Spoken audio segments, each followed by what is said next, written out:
We be piecing these puzzles, occupy the chunk of the pie. Ain't no lie when we hit the block, helmets, casket is high. You be seeing helmet after helmet, helmet after helmet.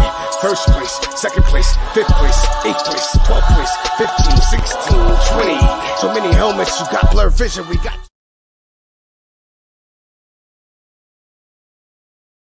What's up, everyone? Welcome back to my Geeks 15-minute or less, and we're going to call this one a 30-minute or less breakdown.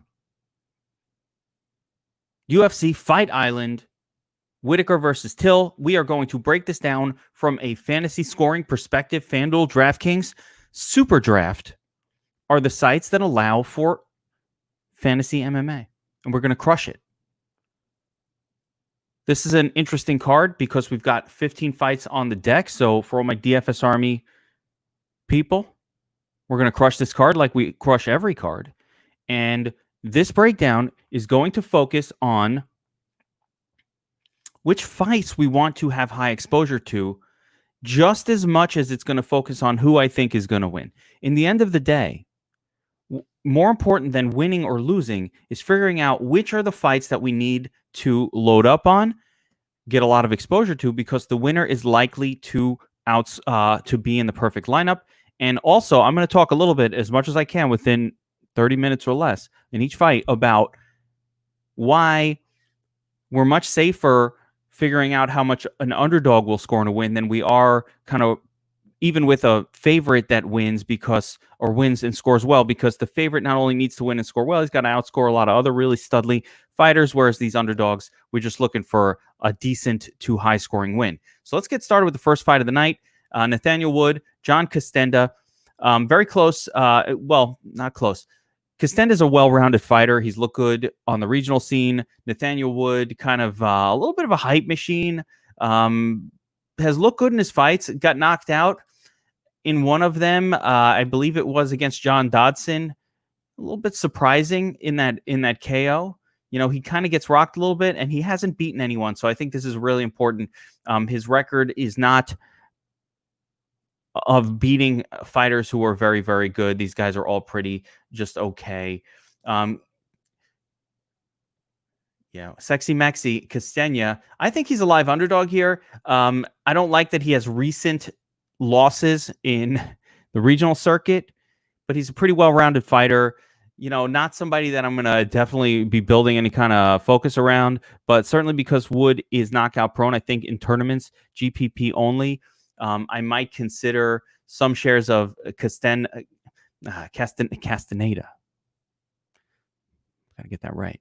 Of Castaneda here at plus 330. But overall, the most exciting thing about this fight is the fight doesn't go to decision prop at minus 165, which means that the Vegas Sharps are expecting a finish here. A little bit surprising. And if we look at the inside the distance props, Wood by submission is the highest, plus 161. Wood inside the distance, minus 125. That's really, really good. Again, Castaneda inside the distance, plus 750. That is not very good. So the reality here is Wood, even for a 135, or this is a smaller weight class, Wood makes for an excellent play and possibly one of the better plays in the pay-up zone outside of Chimaev. So going to get exposure to this fight, going to get some Wood. He's very, very expensive on DraftKings, one of the highest priced fighters. Let me take a look at FanDuel real quick. Yeah, we'll take a look at... I should have had this open. But we'll take a look at FanDuel real quick here. I want to see how much his salary is on FanDuel. Yeah, there he is. So $19 on FanDuel. That's a really, really good price. And I think one of the best FanDuel plays outside of, again, Chimaev over here sitting at 20. We're going to fade some of these other guys. So we'll get to that. But the pick is Wood. And Vegas does say that he's got a decent chance of winning inside the distance. Good enough. Emeev versus Nicholas Stoles. The only thing we have to really know here, Stoles has been controlled by grapplers before. Not his best trait. Emeev is super tough.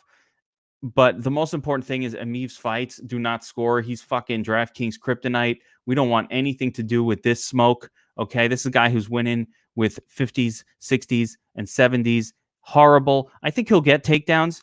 Here, again, I absolutely think he'll get takedowns, but my problem is I don't think Stolz is going to get back up. And Amiv hasn't shown a propensity to advance position. He just will lay on top of you and try to throw some strikes. It's not good enough. If you want to take a crazy GPP tournament, hey, he'll miraculously do something different than he always does play, then you could play Amiv. But at 9,400 or at super high price on FanDuel, it's a pass for me. I don't really think Stolz is live here for anything other than, a miraculous low-scoring points decision win. I'm just fading this fight completely, so we can ignore it. Next up, we've got Pani Kianazad taking on Betch Kohea. Panny's a slight 160 favorite. There's nothing here that's very exciting about this fight either. It's probably going to decision. Panny is not, Betch is not a high volume striker to the point where we're going to get, tournament winning upside out of her as an underdog. Panny, same deal. These are both fighters that are under 5 strikes per minute. I do think this is going to be a striking brawl. I favor Panny a little bit. And if one of them gets a knockout, that's our only hope for this thing scoring, especially for Panny. But Betch is pretty tough. I don't think that a knockout is super likely. Plus 1120 and plus 800. These are very bad inside the distance props. So this fight really is a pass. But I think Kenny's going to win it. If you think that, plus 450 inside the distance, was that like a 15, 16% chance? That's better than 0. And, okay, you can go for it. But it's not a fight I'm going to have any exposure to unless I'm making 150. I'm trying to handcraft and really 15 fights on the card. We have to be discerning. There'll be some all-in fights. So let's just focus on those. All right. Next up, Rafael Pesosa taking on Tanner Boser. And again, this is a really tricky one. I faded Tanner Boser. It cost me on the last card. It literally cost me, a piece of 150K or whatever the fuck the top prize was. I'm still salty about it. I went back and checked on the Domination Station archive mode, ran my same exposures, and just increased Boser up to 10% from like 2. And I hit the nuts line up. And it was like just a nasty, hard lesson. It stings even me. Like, it fucking stings. I'm pissed. I love my UFC wins. It stings me. Now, the way I was able to do it is I can go into our Domination Station Optimizer in archive mode, and all of my settings still show on the screen, all of my adjustments, everything. So the only thing I changed was a max limit I had put on Boser down to like 4% exposure. I just changed it so it allowed like 12%. I didn't go crazy. It wasn't cheating. I fucking hit the nuts because you could see the final scores and sort by them when you rerun it. It's pretty awesome. All right. Anyway, Boser's back. He's a decision machine. FICO decision plus 150. It's not as high as you would think. And we'll take a look at the inside the distance props here because don't expect any sort of takedowns or anything. Boser KO TKO plus 250 for the favorites. So, they raised it up. He got the knockout versus Leames. But the most likely situation here is another Boser decision. If you look at his fight history, his outside of that last fight, and again, this is why MMA is MMA. Anybody can get a knockout. That's why tournaments we can play guys like this. But before this finish, it was decision, leg kicks, okay, decision, punches. But a lot of decisions on the regional circuit, and that's a real concern because these opponents are terrible. You should be smashing them. So heavyweights that can finish fights usually have a ton of finishes in the regional scene. He doesn't. But again, so what? Now, Pesosa came in looking pretty fat. It was concerning. He's also kind of a bit of a decision machine, but I guess he's a live underdog here. I don't mind it, especially since Boser recently fought. Not that fight took any damage, but, he recently fought. Who knows? Pesosa's live, but I think it's Boser's fight to lose here. The best part about this fight, really nothing. And no one's going to be on it. It's going to be super low owned. Boser is the pick. I'm not going to have a ton of exposure to this, but if you want to get a couple shares in tournaments, there's nothing wrong with that on the Boser side. Again, plus 250 inside the distance.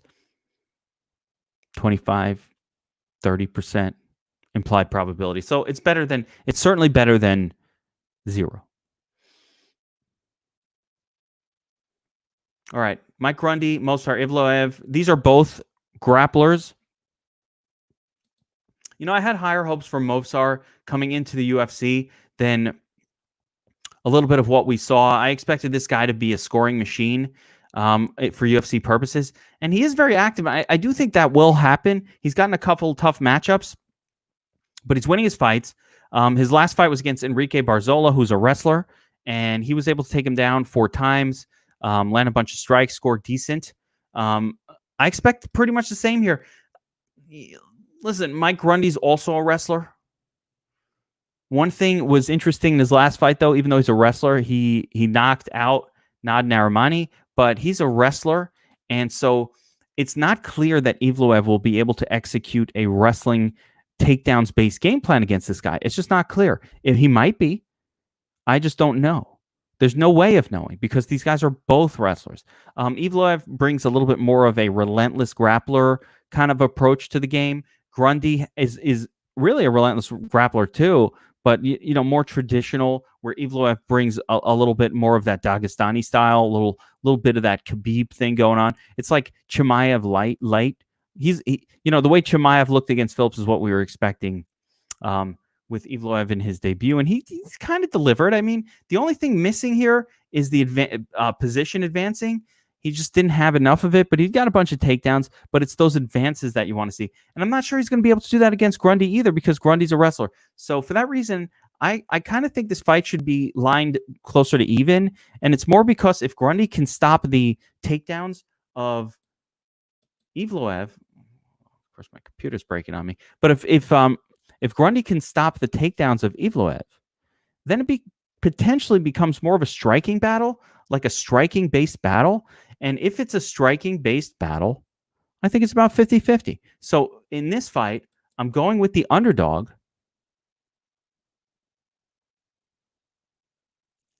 because I'd rather take my chances there. There it is. Okay, I'd rather take my chances with the underdog in what I think is a 50-50 fight. I don't think it's going to score extremely well, but I pick Grundy. I pick Grundy for it. He's plus 165. There aren't that many kind of close underdog on this entire card, and he's one of them. And he's a guy we need to get exposure to because, again, we don't know how many underdog wins we're going to see, and so we have to get exposure to the ones that are available. With that being said, I do not think this will be a high-scoring fight. Number one, the fight goes to decision is minus 235. That's a high enough number in itself that it's not a likely finish fight. And both guys are going to counter each other's wrestling, although we could see a heavy grappling back and forth affair as well. So it has potential, and it's definitely a fight I'm going to have a lot of exposure to on the Grundy side. With Evloev, he's more of a GPP alternative to some other more attractive pay-up spots that we'll get to. All right, next up, Tom Aspinall versus Jay Collier. I wish I had the picture of Jay Collier. This dude came in looking like a fat fuck. That's the only words I can use to describe it. Like, he was like an athletic, thin dude, and now he looks like a fat motherfucker.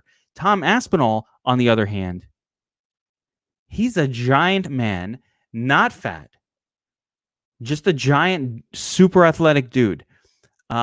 After seeing the weigh-in, I feel more confident than ever in Aspinall. Now, Aspinall's ground game did not look the best that I've ever seen in my life. There he is. He's like an athletic dude. He's fast. His ground game wasn't the greatest thing I've ever seen, and he's definitely taken losses to wrestler-type guys, but that's really not the game of Collier. Collier does have that, but I mean, I don't know if this fat version of him is going to be able to land takedowns regularly or have a gas tank. It's just super sketchy. This is a fight I want a ton of exposure to, but I just want to see. Yeah, I mean, it's not like this dude is landing takedowns over the course of his career. He is the guy who wants to get back up when he's taken down. So to me, I don't really like what I'm seeing here out of Jake Collier. I don't like the way he looked at all. Fat. Just not even just bad. So he just did not look good. It looked like he's here for a check. I don't know if this guy's taking MMA seriously. I don't get it. I don't get it. He did not look like an athlete. And Jake Collier, he was never like a great athlete. His thing was like being tough and having a lot of willpower and heart and that kind of thing. But when you start to eat a ton, you get all eating Cheetos every day and fucking, Little Debbie's. He's eating Little Debbie's, you know what I mean? Those little snack cakes. Guys wolfing Twinkies down all day. He's like, I don't give a fuck. Juan Adams style, just eating shit. That's not a good sign for an athlete. So, yeah, he did not come in looking like a 205er that like, all right, this is what I look like, when I don't cut weight, so I'll come in at 235. No, he was like just a giant blob. One thing I want to see here is the size differential. So Aspinall's like just a built 6'5", and let's see Collier. That's right, Collier. Yeah, see, this is what this dude used to look. When you see him, you'll see the difference. He was fine. Looked good. Good-looking guy. 6'3", reached 78.5. He's a pretty big dude, but he's just going to not look the same. 78. So 6'5", 70. Big difference between these two. The thickness. This guy's muscle, and Collier's all fat. So and I also like the speed of Aspinall. And if you look at his record, been knocking people out in the first round every single fight. He doesn't have a lot of history of fighting anybody good. So that would be the biggest concern here. Is that the biggest concern with Aspinall is he hasn't fought anybody. He has done what he's supposed to do. Unless his opponent has wrestled him, that's where he's gotten into trouble. And this loss was an illegal elbow. He won this fight. The only real loss that I saw was Stuart Austin. And Stuart Austin basically came in and was just wrestling him. He was a wrestling guy, and he was taking him down. And Stuart Austin's a really small guy. It was a disturbing loss by heel hook. But I just don't think Collier brings that skill set. And he hasn't beaten anybody either. So, I mean, he's beaten really bad fighters.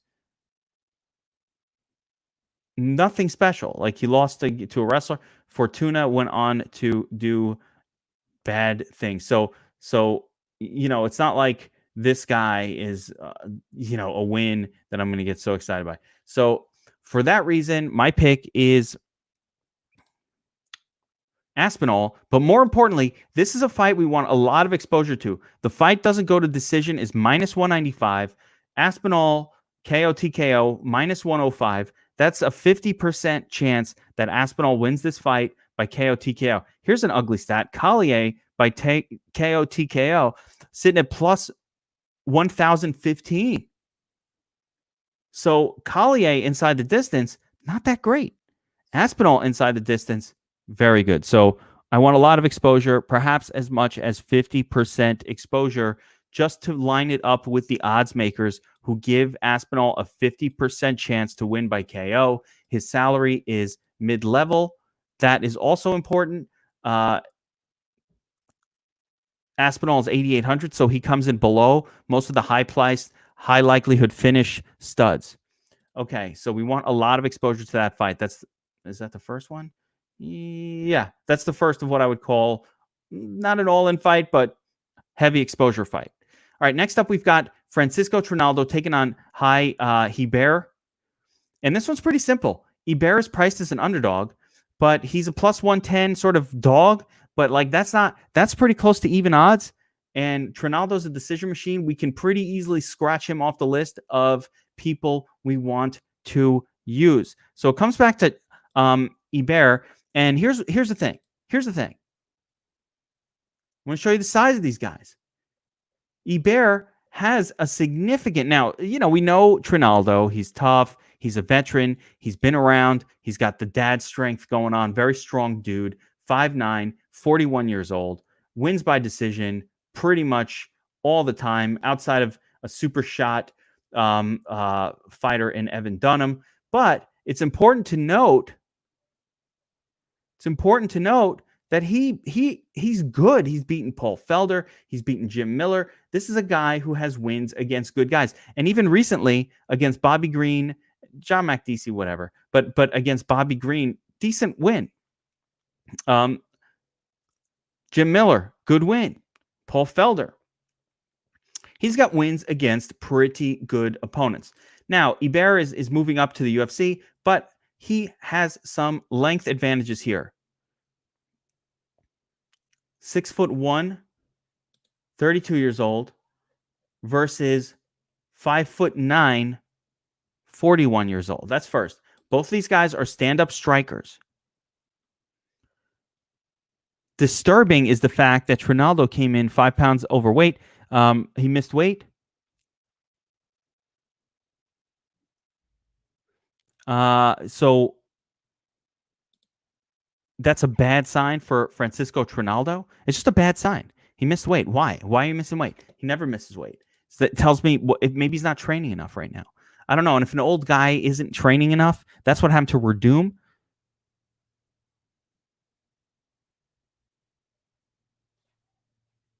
Confusing me with questions. Bet odds for Wood sub today.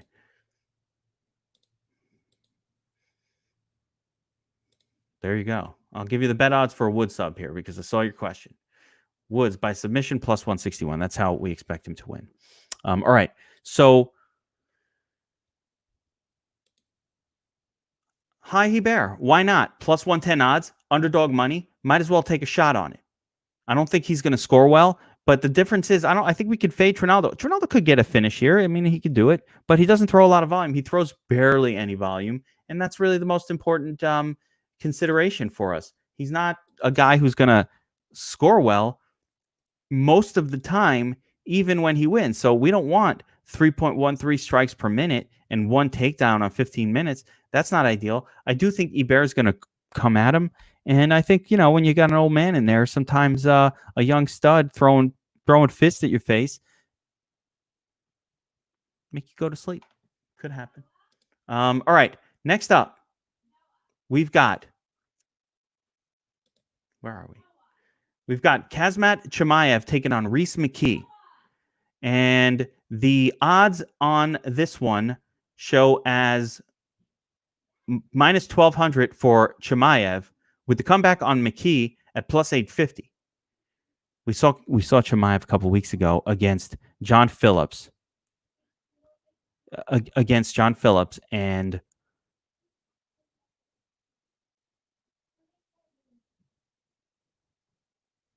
he destroyed him. He destroyed this man. But John Phillips has no takedown defense, and we absolutely knew that was going to happen. Now, Chimaev looks like Khabib 2.0. We all love this dude.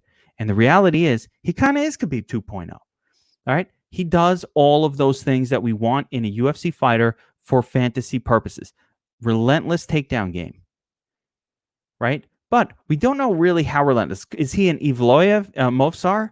Movsar would have done exactly the same type of thing against the John Phillips. So is he a Movsar that, will get a takedown, but maybe not as aggressive, advancing position against somebody who can put up resistance? Rhys McKee is a well-rounded fighter. He will put up resistance. Now, I don't think he has what it takes to win the fight. No one does.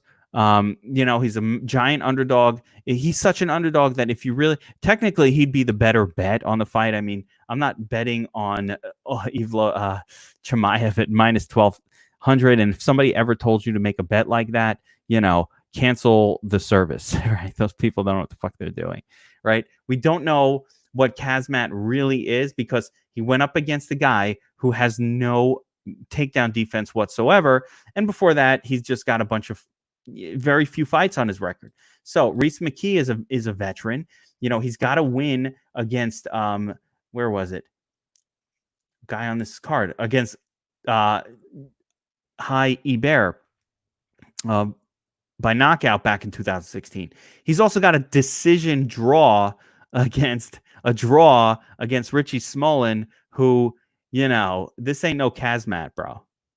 It's just not.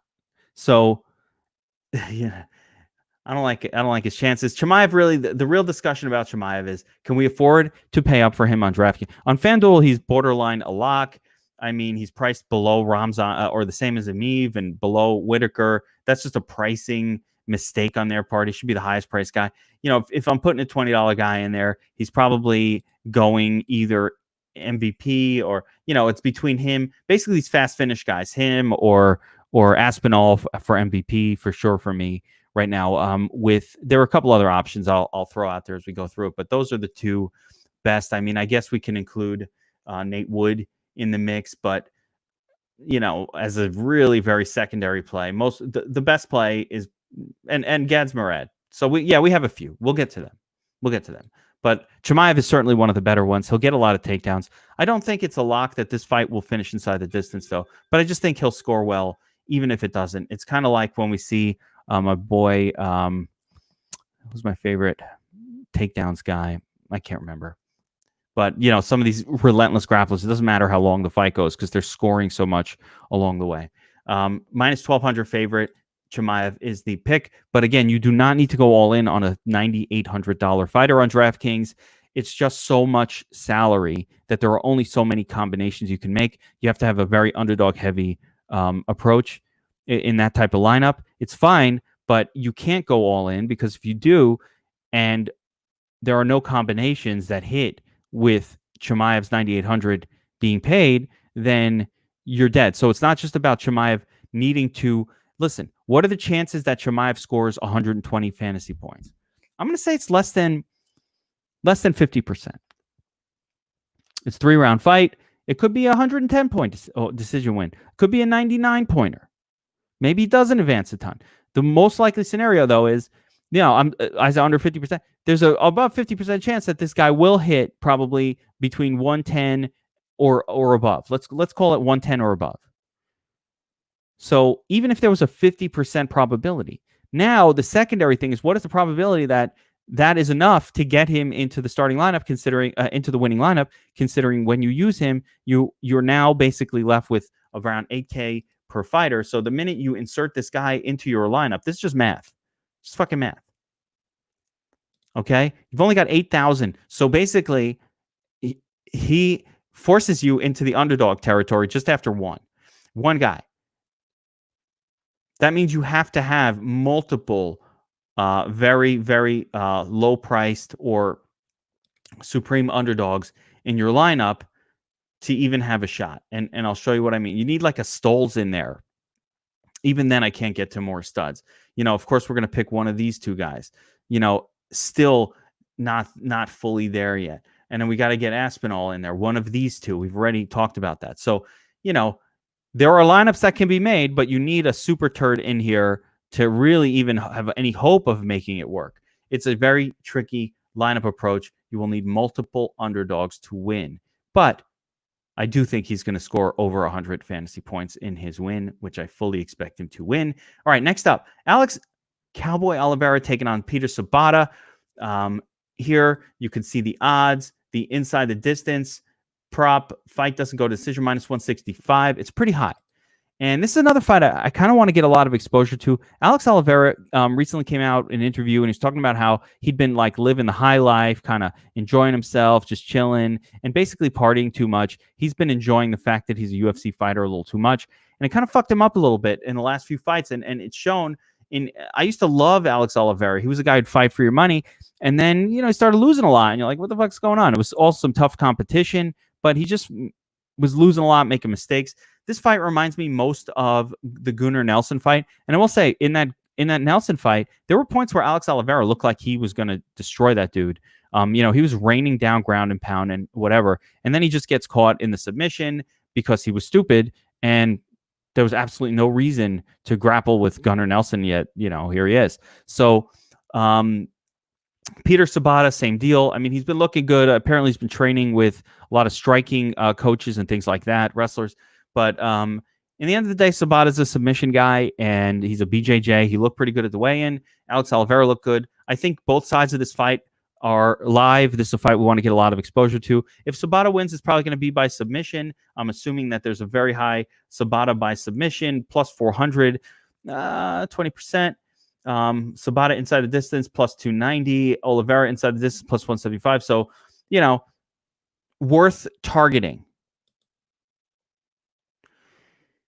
Oliveira fights rarely go to decision as well. For whatever reason, he's just, he tends to finish fights or get finished in his fights. So keep it in mind. It's not an all-in fight, but definitely one that I want to get some exposure to.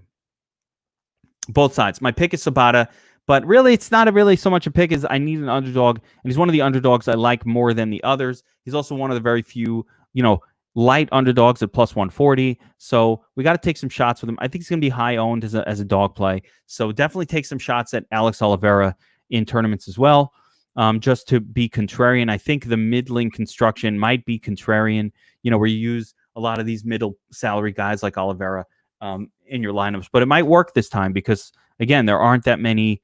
We're going to need a really surprise underdog to come through if we're going to afford one or more of these 9K plus guys. You need a Jesse Ronson.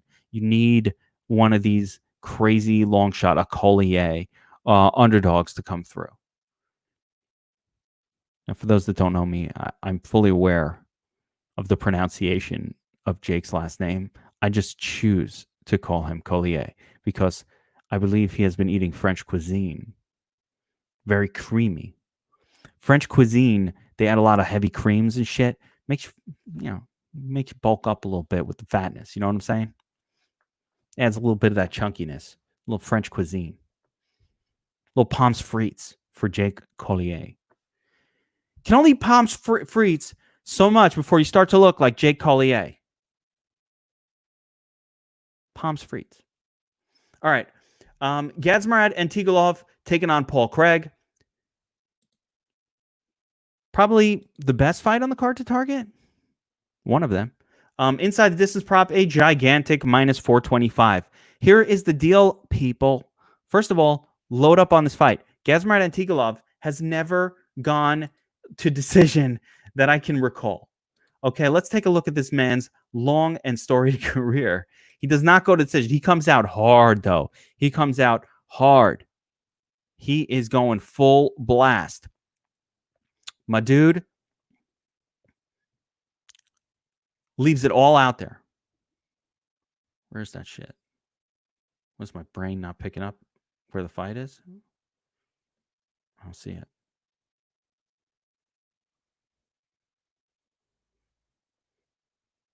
Am I tripping?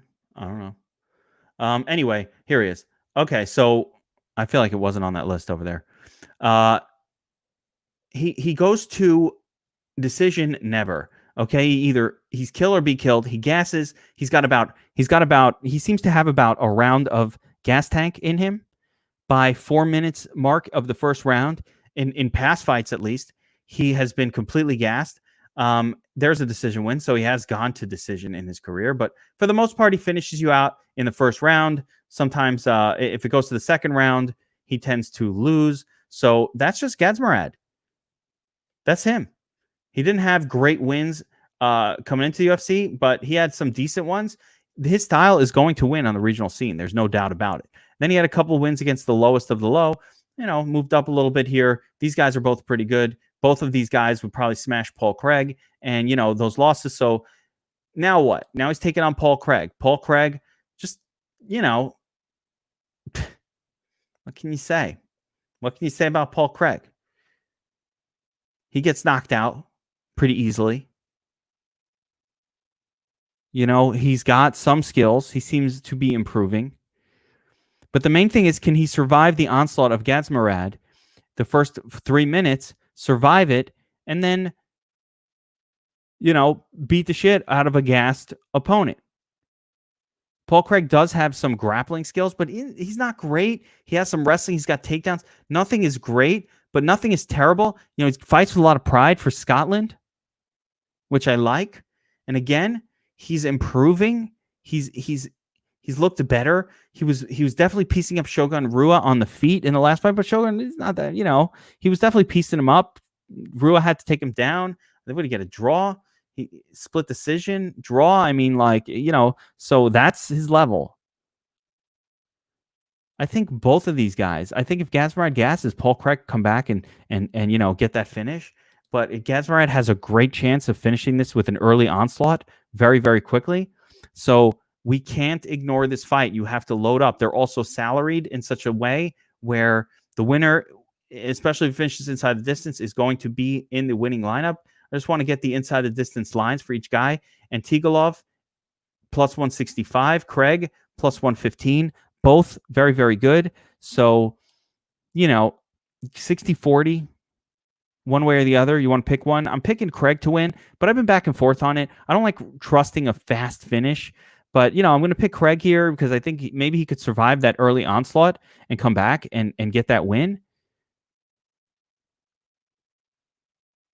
But it's just an inkling, and I agree with the line. It's minus 130. He's 55-45, and that's about what my exposures will be. I'm just going to go back and forth between these two. I will probably, be closer to almost 50-50, especially in big GPPs. And I really have to make a decision. I might even make two lineups in like the 151 with, I hate the 50-50 sort of situation in high dollar, smaller contests. I really want to pick winners.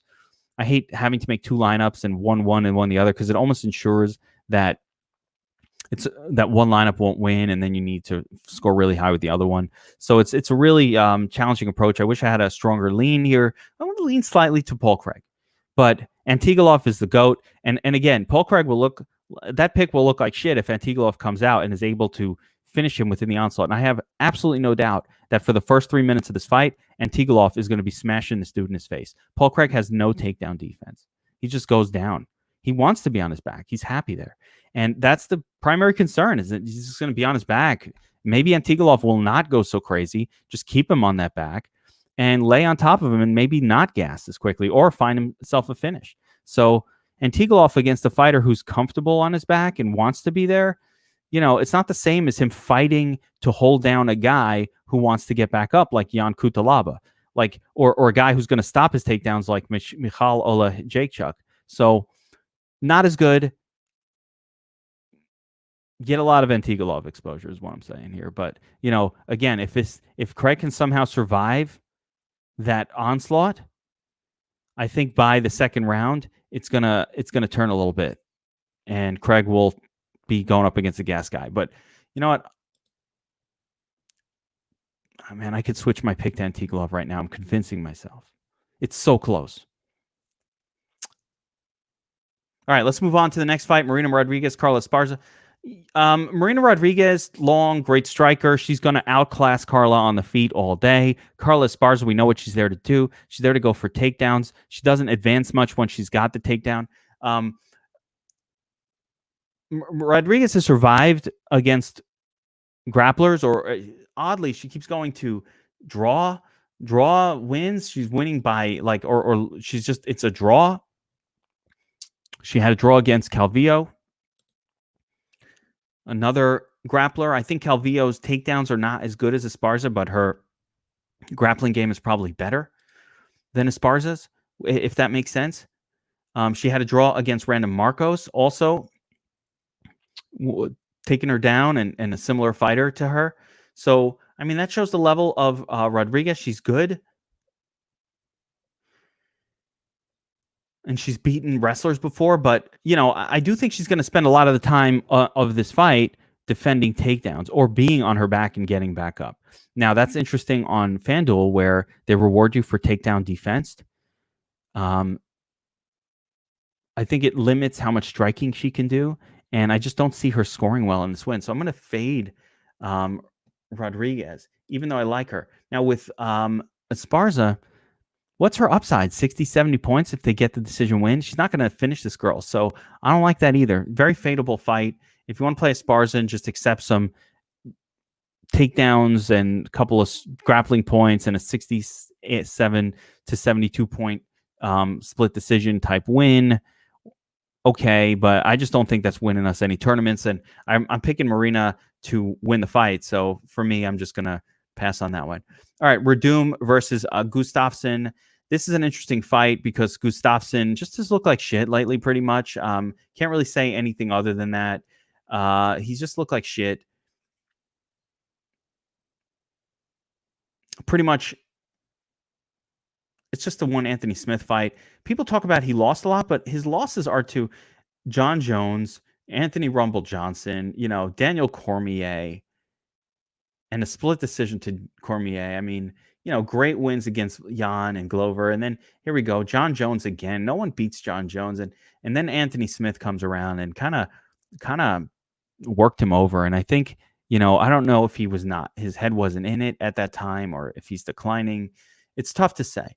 But overall, the last time we saw Werdum, he looked like complete garbage, actually taking a loss to Alexei Oleinik. He was slow. He had come off the USADA ban. Now, he has excuses. It was the Rona. He didn't have training partners. He didn't do camp. He just was like, fuck it, I'll go fight. So there are excuses for the loss to Oleinik. And he says now he's training. Now he's doing strength and conditioning. Now he's got grappling partners. Now he's got sparring partners. Now everything's different now. Everything's changed. Maybe. Okay. But my feeling is just the lack of athleticism of Werdum at this point in his career, combined with the 85% takedown defense of Gustafsson. It tells me that this fight should remain standing. And if it does, I think Gustafsson's going to piece him up. He's a little bit expensive on the DraftKings and FanDuel sites. I mean, he's a little more acceptable here on FanDuel at $19, but he's a little expensive, $9,300 on draft. He's going to need the knockout. The fight inside the distance prop is pretty high here at, let's see, minus 145. So not spectacular, but pretty decent. And I think Gustafsson could get a knockout here. He's not a knockout guy, but I think just the age of Werdum and the lack of speed on Werdum compared to Gustafsson tells me that Gustafsson should be able to piece him up on the feet. He should be able to land more volume, and he should be able to win this on the feet.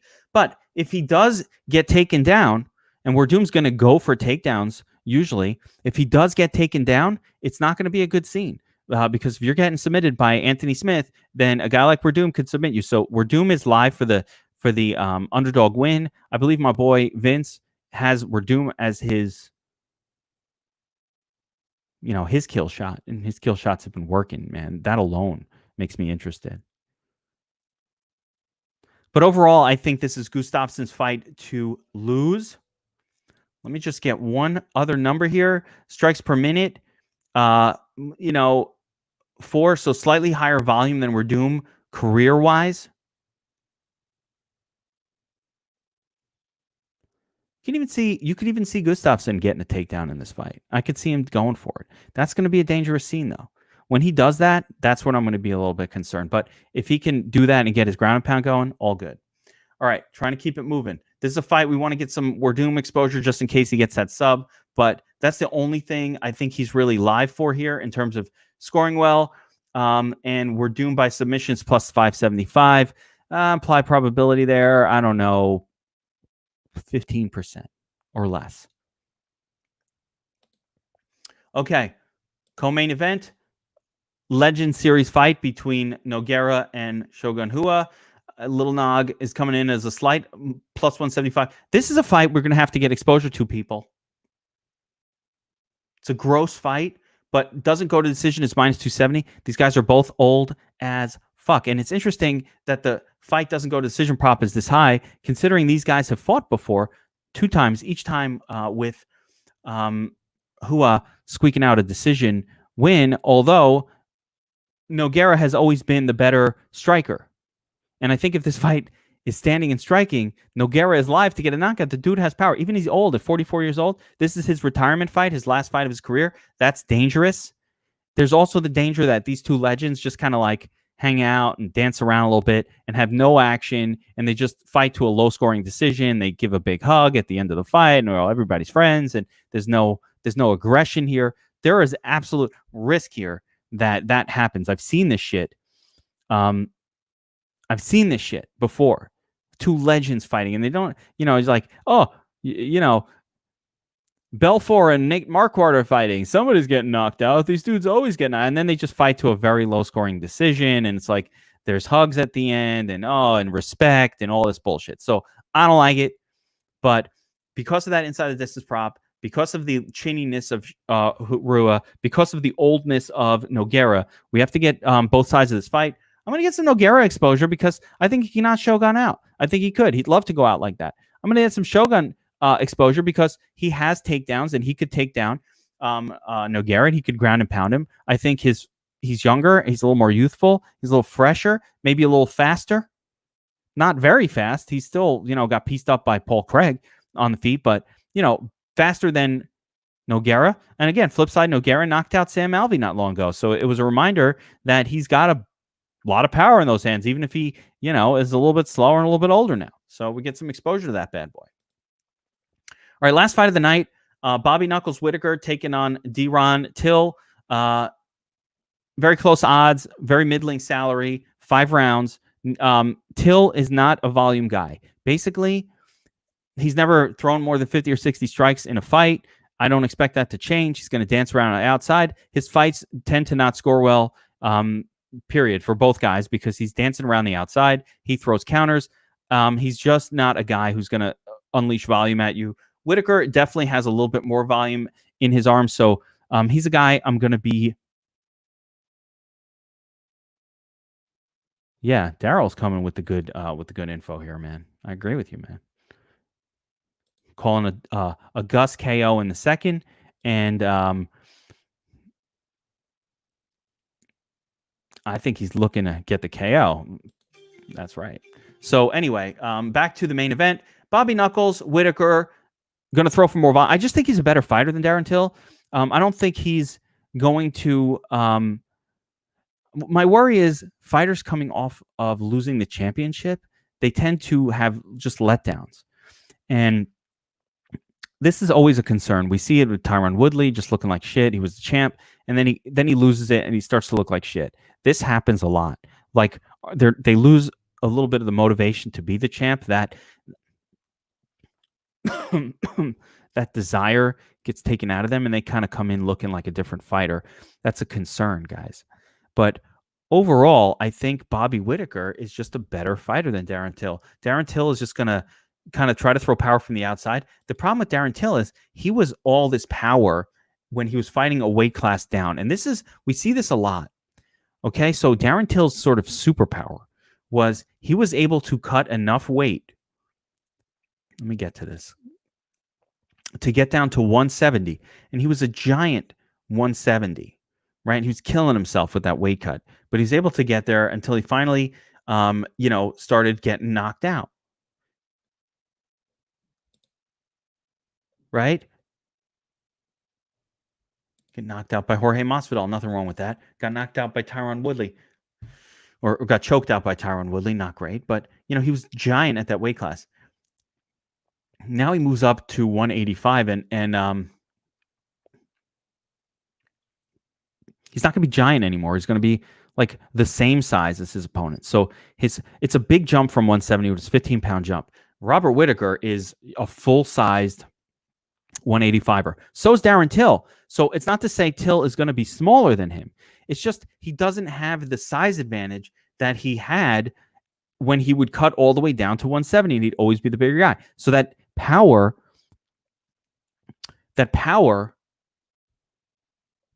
Oh yeah. All right. I'm reading it, Daryl. And don't take that fanboy. It doesn't matter that you're from Great Britain. I get it. We like our home team fighter, but and so the flip side of this is Darren Till could definitely win. He can knock this guy out. I don't know if Whittaker on the flip side. So with Darren Till, he just loses his superpower at 185 and he becomes a regular fighter. That's fine. He's good. He's a counter striker. He throws with power. He doesn't go for takedowns. Nothing he does scores well on fantasy outside of an inside the distance knockout of some sort.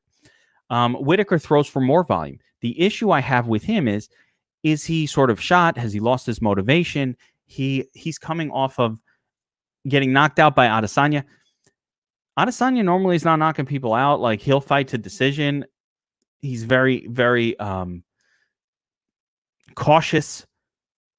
He'll fight to decision. And yet here he comes in and he knocks out Whittaker. And we're like, hey, what the fuck was that? Whittaker's always hurt. So there are concerns there. And again, my biggest concern is coming off of the championship loss. That first fight back is their motivation issue. So I'm picking Whittaker to win this. But I'm fine with playing Till also because of some of these unknowns. Is he shot? Were the wars with Yoel Romero too much for his body? He's always hurt. He's breaking hands in every fight. So there are some fragility issues, in terms of body breakdown going on with Whittaker. I don't know. I'm not a fucking doctor. All right? I don't know what that means. But what I do know is give me these two side by side. They're in their prime sort of best version of themselves. And I think Whittaker finishes Till by knockout at some point along the way. I definitely favor him here. I'm going to be much more than it's not going to be a 50-50 fight for me. I'm going to definitely be favoring Whittaker to get this win.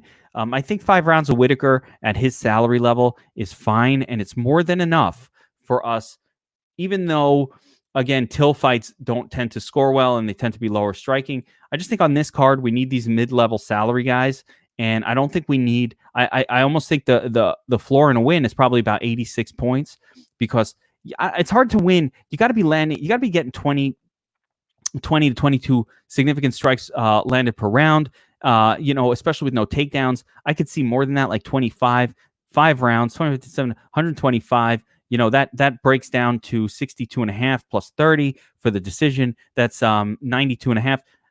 That's great. That's what I'm expecting. And if he gets a knockdown along the way, then he's going to break the slate open. So I will have me some Whittaker as my preferred play, but this is a fight we want a lot of exposure to. I'll get some Till as well. Guys, that's it. Quick breakdown, 30 minutes or less. I'm looking at the timestamp. Looks like I went over, but it's 15 fights. What are you going to do? But that breaks down the entire card. We're going to focus on the fights that are going to score well for us. We're going to, load up on both sides. Try to make sure we get the winner in our various lineups for tournament play, and for your high dollar GPP entries, your tournament entries that you want to put in smaller contests. Remember, the focus in DFS should never be trying to win a $15 entry contest with 45,000 entrants, or a $3 contest with 35 to 45,000 entrants. That's a lot of fun. Or a mini max. That's awesome. We have the domination station. We can hammer out 150 lineups in a minute. But that's one way to play. But the second way to play is try to beat 50 people. Try to beat 100 people. Make a good lineup. Put your favorites in there. Those are winnable. And that's where you make the most money. So that's where you want to focus your effort, putting that one lineup together that you love. But some of these split fights, you're going to have to take some stands. So good luck, everyone, today. Fight starts at 5. We got a few hours left to make some lineups. I want to see those helmets at the top. Good luck, everyone.